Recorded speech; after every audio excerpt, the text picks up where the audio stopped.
Hello, our friends, Evolutionary Energy Arts family. Hello there, welcome back. Yes, guys, please do subscribe both channels. Hopefully you get some notifications. And, it's cold, but we wanted to start with this, and I just saw this. This is on Twitter. It's a Facebook little notification that says, "Are you concerned that somebody you know is becoming too prepared? Too prepared in these times with all the writing on the wall? Is that not the definition of insanity?" But actually, everything we see from official sources always seems to be kind of contra-intuitive. Well, they're going to take every angle they can get and cut down on people being prepared.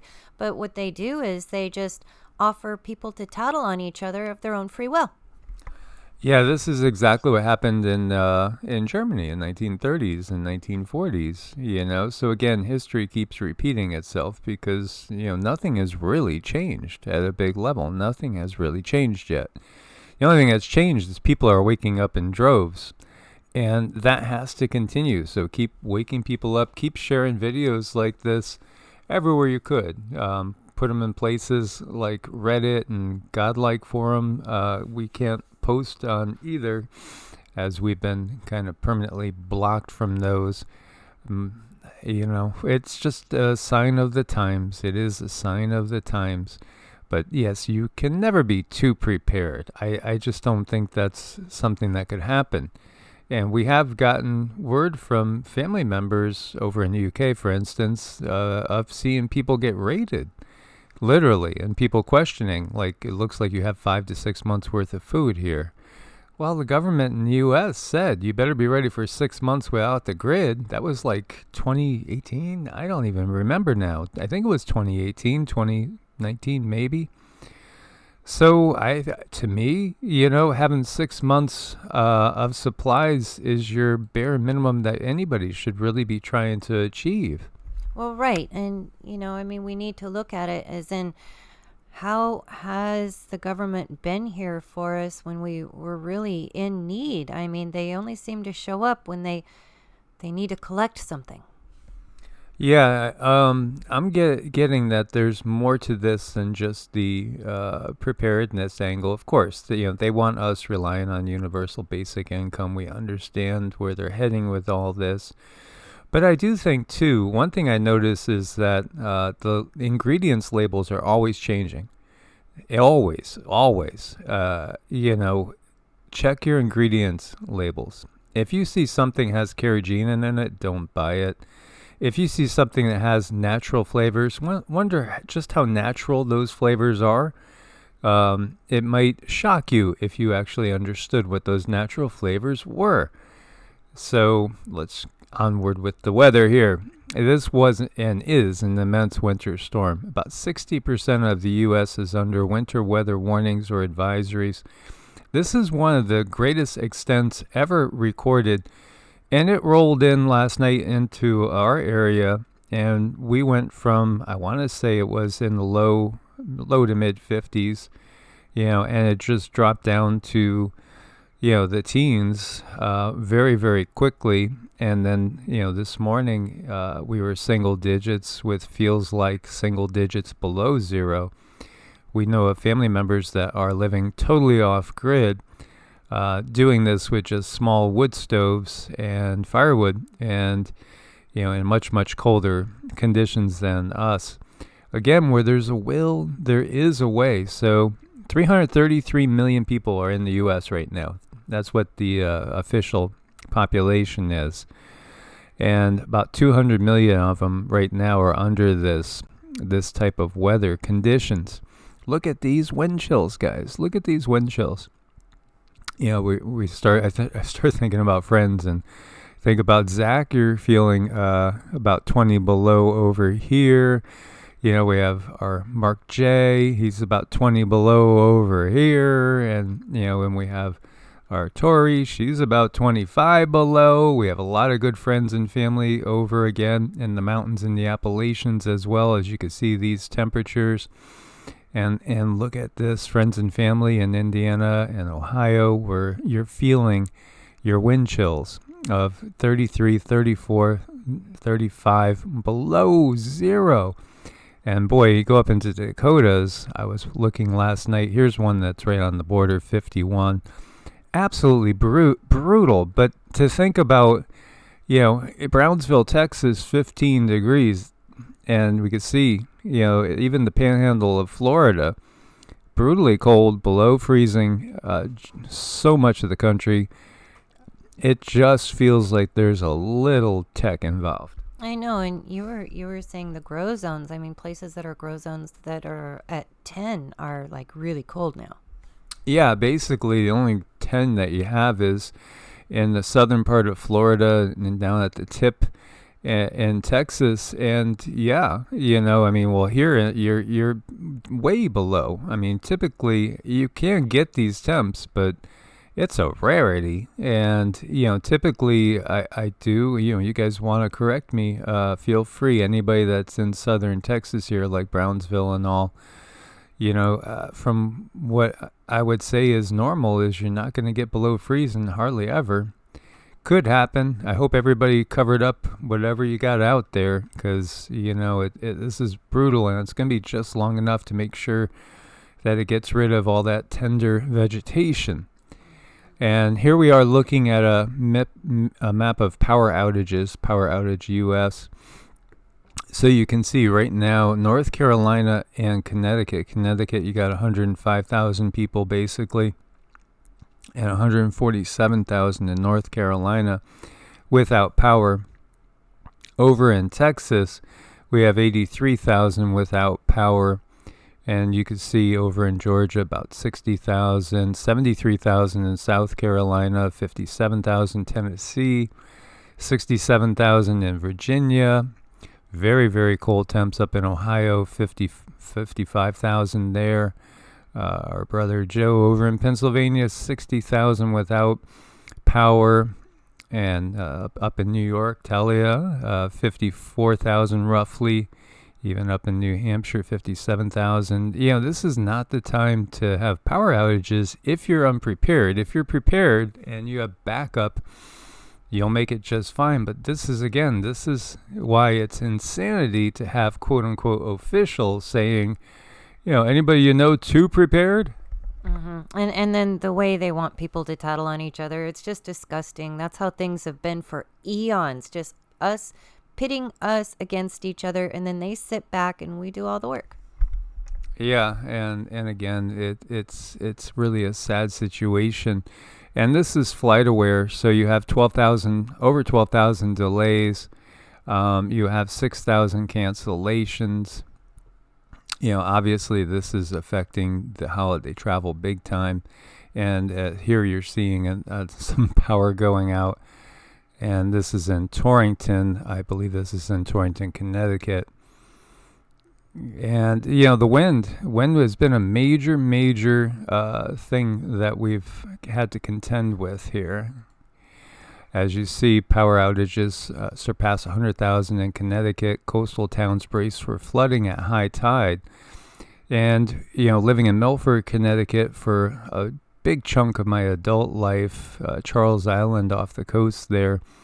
Yeah, I remember seeing the beach totally covered in icy slush in the winters at times. And, again, it's just so much more miserable. It's one thing when it's a hurricane and the water's warmer, but it's something totally different when it's absolutely freezing. And then you throw in the potential for power outages, and it truly does become life-threatening. It sure does. That's scary stuff. Yeah, this is scary stuff. This is in Saudi Arabia, as the desert again is flooded. As you get torrential downpours, you can see people trying. You got windshield wipers going like crazy. That's not good, because we could see the cars piled up high and behind there. Look at that. Look at that. They're just pancaked together. It looks like Godzilla rolled through there. I know. That's so scary. So many people got hurt with that. This is just a global thing. And here we see this is actually a little water spout on a lake that's very, very cold. Nature can be so beautiful. And so this is up in Canada. And this is rare. And the point is, that which is rare is not so rare anymore. You can't, you can expect anything at any time. And when I said anymore, how legitimate is that statement? Because, okay, it's in my life, but my life's, less than 60 years. And I've been paying attention to this stuff for, maybe 45, 50 years. But still, in the bigger scheme of things, what was it like really 150 years ago, 200 years ago, as we're talking about these cycles? There's a video that I want to try to get to the next day or two that we've been trying to put together that just shows that the numbers don't add up. And when I mean that, I mean the population numbers don't add up. And again, even if we're talking 12,000 year cycles, that's not it. There's more than just that's going on here.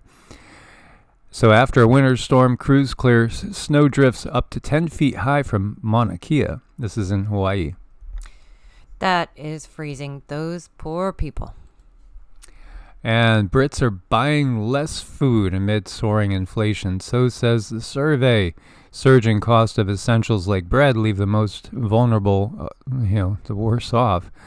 Obviously, and I was looking at tweets by Rishi there again, and Rishi, another one of the few, and, making his statements, but then at the same time, the elites, the people in parliament, just like in times in the past when the average person was starving and cold, they always had plenty. Again, it's like when you get down to it, it's like the lawmakers are all kind of Ebenezer Scrooges, where you have the poor peasants on the outside suffering, and they're just worrying about the excess population. The good news is, though, everybody has their breaking point, and I think a lot of people are really reconsidering what is their breaking point, and they're starting to actually do something about it. So they can continue to choke out the little mom and pops as much as they want, but what people are going to do is they're going to start banding together and moving away from what we call the elitists, or I refer to them as the parasites, bottom feeders. It's the splitting of energies. It's a very, very important time. And we can look at this. We should look at this as definitely an opportunity to get away from them. Yeah, exactly. That's what the guides refer to them as. They're bottom feeders. And when we're talking about bottom feeders, we mean even the controllers of the controllers. They're bottom feeders. Yeah, they do have higher technology than we do to a degree in a certain level. But when you have a fully developed Merkaba, you're superior to them because you can go places that they can't go. They're trapped. Literally, they are trapped in what we would call hell, which is the lower astral realm. So they're stuck here. This is what all they're going to ever have. Until they work their way energetically out of the muck and the mire, and they have a lot of karma to undo, especially when you see all that's going on. These people with their smiling faces, they're stuck. When we remote view beings like Hitler, he is stuck in hell. He's in the lower astral realm. So there again, some people, because they realize history has been totally rewritten, will go to the extreme of thinking somebody who history says is a bad person will think that they were a good person, but that's only because you can't see the energy with your own perceptive abilities at this time, because no, he wasn't a nice guy by any means. No, not at all. Not at all. No, so there again, they get you coming, they get you going. You wake up and you realize history is completely fabricated constantly. And then you might go to the opposite extreme with another one of their plants, because again, they have plants at all levels. They understand people are going to wake up and realize there's extraterrestrials. So thus, we will catch them by putting out sources there that are going to be talking about the extraterrestrials, and we'll give you some truths. But then they'll also lead you astray down another path, so that you're going to be, hey, there's the good guys, and you're waving, hi, Enki. No, that's not a good guy. Enki is not a good guy, even though they play good cop, bad cop. They're, again, he's still this he's pretty cold-blooded. Let's just put it that way. Well, yes, very much so. And the good cop, bad cop is played throughout history. There is just, we're being played from beings who know far more than we do, and they control all the information input as well. Absolutely. So, this is something that's at a peak that we haven't seen since 1977, and it looks like 2023 is just going to be a continuation. But I view it as also the fact that 2023 is going to be a year where a lot of people, I think, are going to realize, this is not just rebounding, because we do have people that are totally asleep and have been totally sleepwalking for a long time. And they're starting to wake up a little bit. They're starting to question things a little bit. Well, I think you're going to get more and more people seeing that nothing is really righting itself. The ship is not, getting straighter, so to speak. And they're going to start moving more towards the direction where they're looking a little closer at everything that's being spoken by all the authorities and starting to talk more to other people. So what do you ever want to call it? The prepper class, those that are, on the truly, gosh, you got to be careful with every word you want to say. I mean, if you want to say those that are awake, then we get into a whole different thing.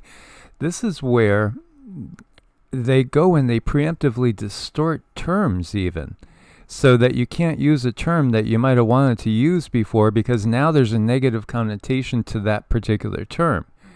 Can I just say, it's when people suddenly take offense to everything. I mean, everything, because they've now been told something else. And if someone says something with the intention of being helpful and not the intention of causing problems, yet someone else steps up and says, well, I totally take offense to that. I think that's a behavior that they're actually pushing more and more, is for people to be offended. Yeah, we could, I guess, still say red-pilled. I don't know. So. There's levels to red pilling, though. And again, many people will wake up and again, catch some of it, but they can't catch it all because some of it is just too ingrained, too deep. We are indoctrinated since birth. It's pounded into us, sometimes by those that love us the most, our families. And we see that division in families more than ever. It is really, really sad, because with families, with those who teach you, you feel you need to be loyal to them. So you tend to agree, not because your soul resonates with it, but out of just loyalty. So I think that's where, and then other people need to step back a little bit and say, okay, well, I accept you for this, blah, blah, blah, irregardless. It's where the heart's at. When you're saying something, doing something, if your intention is good, then there's no way that should be slammed down. Absolutely. As you see, Europeans familiarize themselves with energy-saving life hacks, again, little things. We have towels up against the door. I know you could buy snakes against the door. I used to have cute little snakes, to put up against the doors in the Northeast and Ohio, things like that. But being that this is usually a climate where it's hardly ever going to drop to, freezing or below. Right now we just got towels and blankets, but things like that. But you could also plastic the windows. Man, we used to have to plastic the windows in some places I lived in because you'd freeze to death. I remember oil bills that were $300 to $500, and I know that's probably nothing for some of you guys out there right now. This is again why, kind of like why I've positioned myself in a little bit of a warmer climate, because I do think the tendency is going to be towards colder overall, because colder is deadlier. Colder is worse than, global freezing is worse than global warming. And when all you got to do is just realize your grow zones are going to be smaller and smaller. So anyway, life hacks, all these different things to save money. Again, more efficient lighting, sealing windows and sealing doors. If you're not using certain rooms, blocking them off. I mean, shoot, in a life and death scenario, you could put a tent up in your living room and put a tiny little heater inside the tent in the living room, and bundled together with the dogs. Rama gives off a ton of heat. He's probably 105 to 110 now. He gives off a ton of heat too because he's got a lot of energy. U.S. durable goods orders plunge in November, biggest drop since the plague upon the land. Well, yeah, because obviously if people are cutting back on food, they're gonna get by with those big purchases. Well, the hole in the couch ain't so big. The hole in the chair ain't so big. The dining room chairs, they're a little wobbly, but, hey, I'll just throw another screw in them. When you're talking about heating yourself and feeding yourself, of course, other things are going to wait. And then also looking at this, yes, this is a time for very, very difficult times to come about and things to present itself to you. But then we can also use this as a time of building character, a time for learning how to be more resourceful. So always forever turning to the brighter side of things and looking at things for their betterment is really going to help pull you up in vibration. It's going to do a lot for you. Absolutely, living a little simpler. So, for Cindy and I, when we get done with our work and all, and we shut everything off, that's some of the nicest part of the day. For me, the highlights are basically like morning meditation, mantras in the sun, and even bundling up in the cold weather and going out there and doing them. I've always enjoyed that. And we do have books that we're going deep into, and part of it too is I have a better capacity to channel information writing it down, so I'll be doing that more.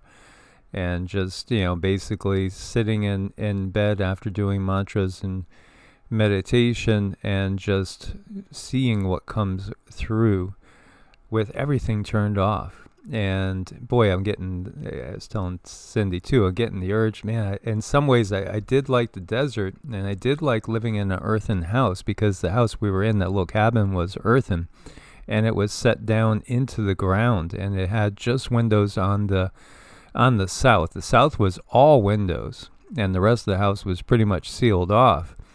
So it was so functional. It kept 55 degrees all the time. It was really cool in the high heat, and it was warm in the freezing cold, because we did hit zero there, actual temp, regularly, and it stayed really warm. And so again, when you understand, and there is always survivors, and not to get a little bit too far off course, but think about where we're heading. And when they talk about, we were talking about how Ida Auken, the girl that wrote the piece for The Few, about, you're going to own nothing and you're going to be happy.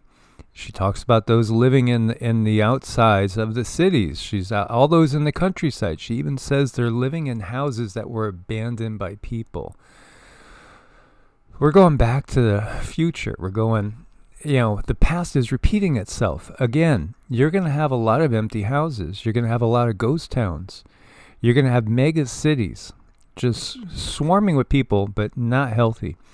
Not healthy at all. Just think about the soup that's going to exist there from an EMF perspective.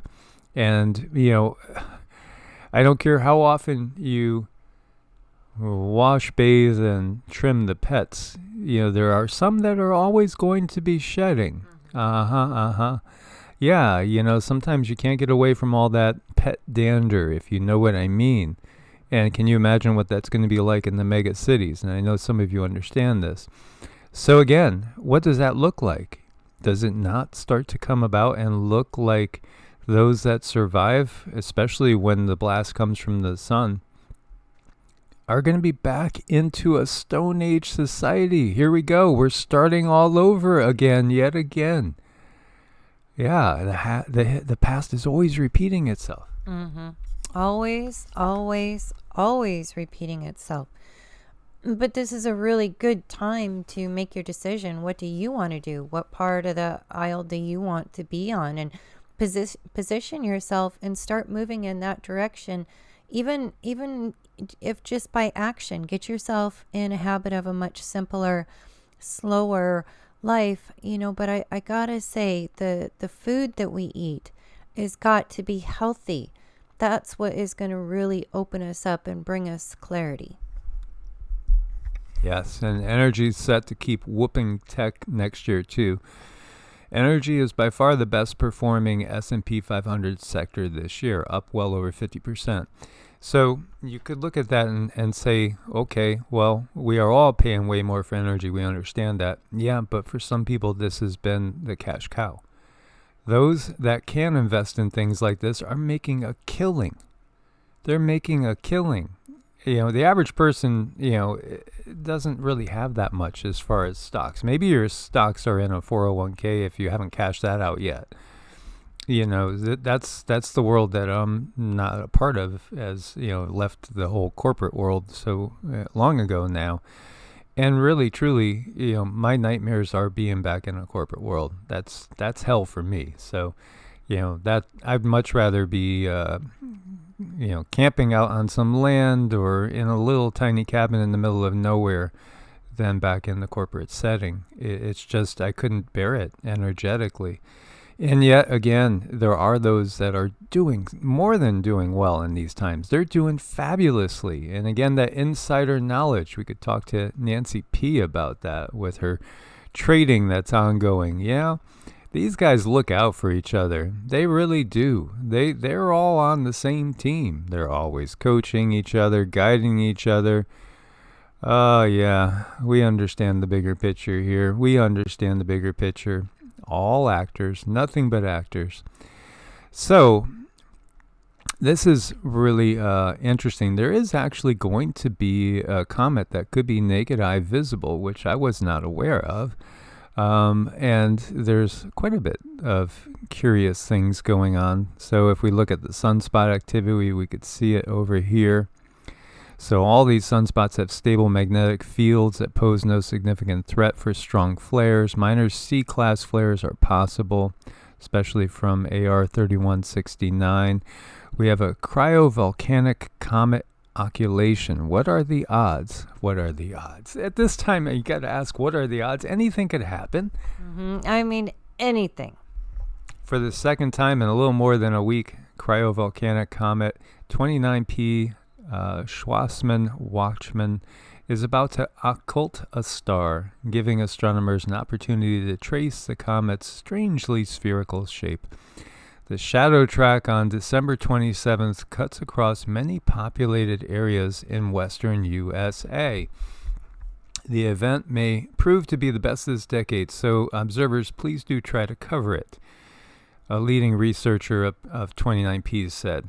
It involves a 13th magnitude star with occultation times ranging from 12:20:10 UT in San Antonio, Texas, to 12:21:30 UT in Redding, California. So I look at this and I wonder, is this some sort of quake zone? Is there something else that's going to be happening or occurring here? Because again, when they say it's a comet, is it a comet? Is it a nice mothership taking a ride by? Hey guys, pull over in this direction. I know it's the second time in a week, but hey, let's just have fun with the humans. I gotta tell you, I definitely feel some technology and I feel observation coming out of that information. So we will see what happens. I'm definitely not getting that it's just a simple comet. Yeah. Again, there's a lot going on here, and some of the technology people are just not ready to understand or know. And, this is EEARTS, and we don't pull any punches because, whether you guys think we're crazy or not, I mean, this is why we incarnated at this time in the first place. So, for instance, okay, so X marks the spot. The you guys know that, right? I know you guys know that. The two eclipses. Not to get too far off here. We've talked about how there are societies that remember the 5th of November. No. Societies that remember a time before the moon was even here. And there's an African tribe that says the moon was put there by two brothers that were always arguing, always fighting with each other. Obviously a reference to Enlil and Enki from the Sumerian stories.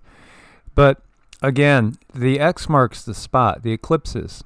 And some people have noted, what's the chances that the moon would be at exactly the right spot to, exactly have the same diameter from a, viewpoint of somebody standing on Earth as the sun? Oh, wow. Well, that's some people will take that as, well, that shows that the Bible is 100% right. Da, da, da. No. It definitely shows intelligent design. Yeah, get that into the right orbit, guys. Well, it could be moved. And a lot of you guys have been following the moon and saying the moon's not in the right place. You know what? You're right. You're right. You're totally right. Because the moon is a ship. It's a base. The moon is a base. And they can move it, and they do move it. And they moved it to give us these two eclipses at this particular time. The second eclipse, I want to say, is April 8th, 2024. This, again, has to do with galactic treaties that are expiring, and this has to do with coercion. This has to do with creating a certain amount of illusion, fear, but also giving the markers for major events in time. Because, again, do you think, again, all this is a coincidence? We have the return of Pluto. They knew when the Pluto return was going to be when they first had the U.S. declare independence on the exact date and time that they did. If they declared the independence of the U.S. historically at that particular date and time, because they understood that at this time there's going to be, again, treaties that are going to be null and void. And so again, this is much bigger. Earth is just a little outpost. We got to recognize we're living in something that's much more akin to Star Wars or Star Trek, or just basically a sci-fi movie, so to speak. Mm-hmm. I mean, everything is totally gonna change. And looking at that Pluto energy, it's not like we really have a choice when it comes to planetary design and planetary influence. It's like we have to succumb to that energy that's coming out of that planet. It's like instinctual, that Pluto, the rebirth, regeneration, transformation, a new approach to things. Having things will find a new perspective. It's that unchangeable karma. It's Pluto's energy is so important, and we're all going to be going through these things, especially that new perspective. We are growing. And I remember the first time when the moon crossed and I felt it cross my body, I completely changed. Something happened. I was changed, and a couple other events in my life changed my very being and my thoughts and my ways and what I believe.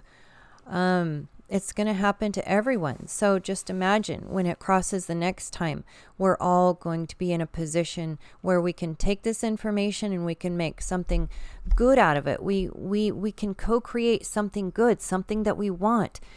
But the sooner you start understanding the co-creation part of things and working on that, the better off it's going to be. You're looking right there at the Draco constellation. Now we're getting to the real devil, the real Satan, which, again, I understand there's people that can only view Satan as a fallen angel because, again, that's the latest revision that they're giving us at this point in time. They have to tell us the truth to a degree.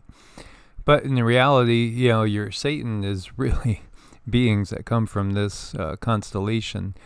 And to be clear about the Pluto timeline from this particular website, starseedastrology.com, we are just now entering it. It will not officially end until November of 2024, right? When Pluto makes its permanent departure for Aquarius, where it will transit until January of 2044. Interesting, because we still get that the flash is coming probably in 2046, most likely somewhere around 2045, 2046 is when the big flash. But you're going to have other flashes, so to speak. We're already getting.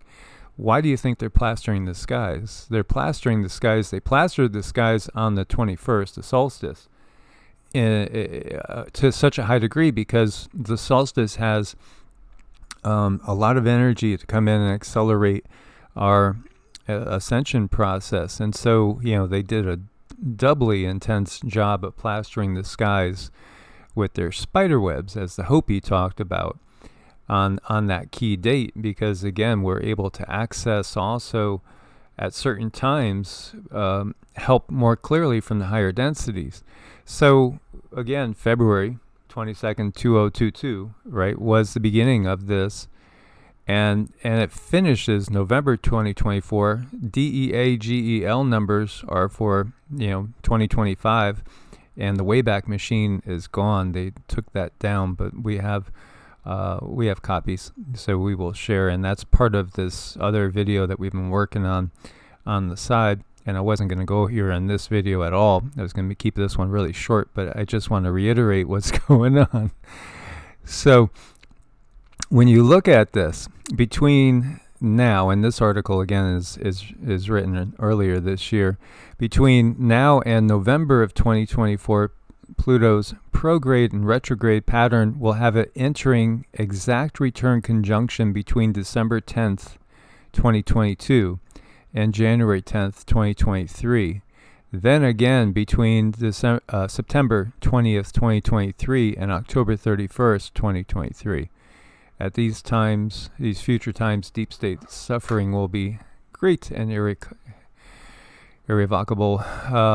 Again, we are going to see a lot of changes. Everything's going to be reworked. Everything is going to be reworked. This is part of where we are at this point in time. So, when they did this, what they did was also, to a degree, when they moved the moon like that, they actually also end up unintentionally, as a consequence of it, they end up affecting us in a positive way as well. It's kind of that yin and yang. They can't help it, so they're moving it to give us the two eclipses. And again, the timing is very, very intentional. And it's all about basically the end of the USA as the dominant world power in NATO, and shifting the power over to China, and shifting the power over to what will be the remnants of the world after the destruction of the third WW, which is to come shortly. Mm-hmm. And all things in the sky, we can look at them as information that's going to enter into our energy field and change the way we look at things. Now, if you look at Pluto in Vedic astrology, normally those bigger planets are not studied, but I've been tasked to study them. I've been called to study them. And it's interesting looking at Pluto in Vedic astrology. It's paralleled with the deity Shiva, which is Shiva, the destroyer, but they never finish that sentence here in the Western. Destroyer of the illusion, destroyer of the illusion. And that's exactly what Pluto is going to do. But also look at the elites. They're going to take advantage of this information, and they're going to create the scenario that they want. Everything gets to change, and they're going to take control of that. Well, guess what? We get to take control of ours down here too.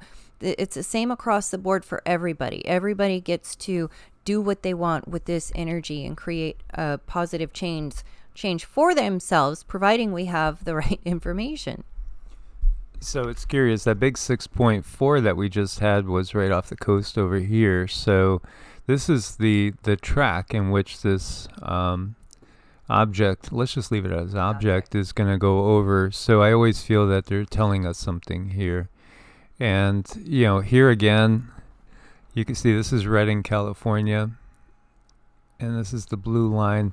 In astrology too, there are these ley lines, individual ley lines. That's what this reminds me of places that are going to be advantageous for you to live. That's like a totally different subject on its own. And so it goes, and we can see San Antonio down here. So that's got to exit down around Houston. Then that looks similar to, well, it's a little bit below that other X. You know, because, yeah, it's definitely below. Because this line's going like this. Interesting. Well, we'll see what manifests from that, and look forward to you guys sharing your comments. Soyuz coolant leak may force rescue mission to the ISS. This, again, you know, this reminds me of the Hopi prophecy, because there's been more than one person that said, could it be, because there's a dwelling place in the heavens that comes crashing down, could it be the International Space Station? So a coolant leak again at the Soyuz MS-22 spacecraft could lead Russia to sending an empty capsule to the ISS and bring the stranded Russian and U.S. crew makers back to Earth, as I'm misspeaking everything here. So interesting. This is something that I just feel like it could. But then we were talking also about Hopi prophecy and Blue Kachina revealing its mask. And when you realize that there are planets out there that are fourth density planets, and some planets that would be totally visible to us right now if it wasn't being covered up by the holograph that they're basically putting up over our heads all the time. So, you know, when you think about it, some people have said that the spider webs of the Hopi prophecy are basically telegraph towers or this and that. And, you know, I just think that they're more the CHEM trails that are up there. And the ninth and last sign, you will hear of a dwelling place in the heavens above the earth that shall fall with a great crash. It will appear as a blue star very soon after this. The ceremonies of my people will cease. These are signs that the great destruction's coming. And then it gets into the earth changes to and fro, and it gets into the war and the invasion of the U.S. and everything that is to occur, which we've talked about before. And you could go and search on our channel and others. Many people have talked about these Hopi prophecies many times. These are some of the highest resolution pictures of snowflakes. Just think about how beautiful nature is, sacred geometry. It's just amazing, is it not? And there you have. It's a little Merkaba. Mm-hmm. Everything has its own little Merkaba. And what's so amazing about these things, look how many there can be. So many that we could never count, yet each one is individual and unique, just as we are. And, you know, 1, 2, 3, 4, 5, 6, 6, 6, 6. Uh-oh. But 6 points, right? So, you know, again, when we look at the Star of David, again, this is all reference to the Merkaba, which is, and the Merkaba is your ticket to anywhere. And also look, you know, when we have light and sound come together, we have form. So isn't that nice that it produces such beautiful forms, just like these little creatures here snuggle wuggle wuggling in the water and just loving on each other and enjoying life. This is where we want to be, and I would hope a lot of other people would too. And look at this guy, he is such a sport. I was looking at him. This is an older dog too. He's just letting himself be wrapped up. I'm sure he's just as happy as, well, they're both very happy to have each other, I'm sure now. Yeah, absolutely. So guys, thank you for your support over on Patreon, also on Ko-Fi. Do check out evolutionaryenergyarts.com. And there is a link to medicinal foods on every video. Use coupon code EEA. You get 10% off. It does support the channel as well. Stay prepared no matter what they tell you. Preparation is good because, yes, we are going on a rocky ride here. Much love. God bless and namaste. Namaste.